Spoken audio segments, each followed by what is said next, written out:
masse nye venner. Succes. Perfekt. Og det er en stor oplevelse.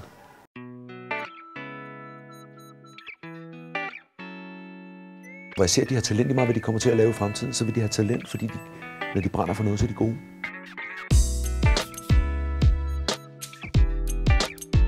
Du er nærmest en stjerne. Altså, du er nærmest en artist, når du er i det her show.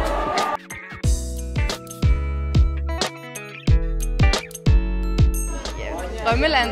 Altså, alt ligesom går i opfyldelse.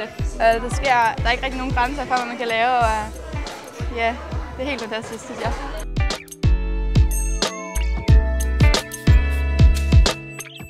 Der er sangere, ja, men der er også musikere, og der er også backstage-folk, og der er folk, der kan alt muligt forskelligt.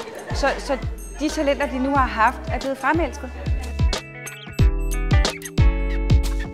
Altså det går hen og bliver noget x-faktor, men alligevel rammer det dybere.